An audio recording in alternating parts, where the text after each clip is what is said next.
अस्सलामुअलैकुम। आज मैं आप लोगों के साथ एक कहानी शेयर करने लगी हूँ। इत्तेफाक में बरकत है, तो आप लोगों ने वीडियो को लास्ट तक देखना है।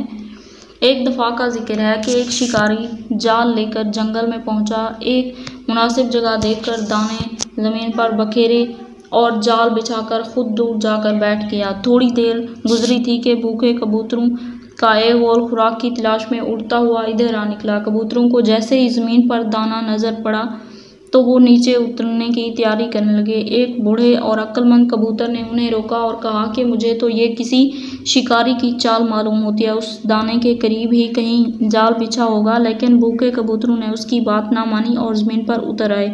बूढ़ा कबूतर भी उनके साथ ही ज़मीन पर आया। सब कबूतर जल्दी जल्दी दाने चुगने लगे। उन्हें खबर ना हुई और तमाम के तमाम कबूतर जाल में फंस गए। शिकारी ने जब कबूतरों को जाल में फंसे देखा तो वो बहुत खुश हुआ और अपनी कैनगाह से निकलकर जाल की तरफ चल पड़ा कि कबूतरों को पकड़ सके। कबूतर को देखकर घबरा गए और अफरा तफरी में अपने अपने तौर पर उड़ने की कोशिश करने लगे, लेकिन जाल वज़नी होने के बाइस कोई भी जाल से निकलने में कामयाब ना हो सका। तब उस बूढ़े कबूतर ने कहा, भाइयों, इस तरह हम अलग अलग जोर लगाकर कभी भी आज़ाद नहीं हो सकते। बिलाखिर हम शिकारी के हत्थे चढ़ जाएंगे।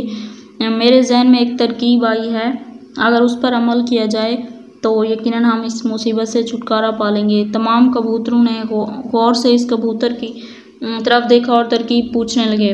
अक्लमंद कबूतर ने कहा, भाइयों, अगर हम सब मिलकर एक दफ़ा जोर लगाएं तो इस जाल को उड़ा कर ले जा सकते हैं। इस दौरान शिकारी भी करीब आ पहुंचा। चुनाचा सब कबूतरों ने मिलकर जोर लगाया और शिकारी के जाल समेत उड़ गए और एक करीबी दरख्त पर उतर गए। जाल दरख्त की शाखों में फंस गया और कबूतर आज़ाद हो गए।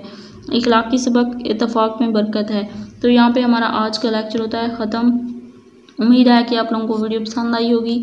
अगर वीडियो पसंद आई है तो लाइक करें, अपने दोस्तों के साथ शेयर करें और चैनल पर न्यू हैं तो चैनल को सब्सक्राइब कर लें।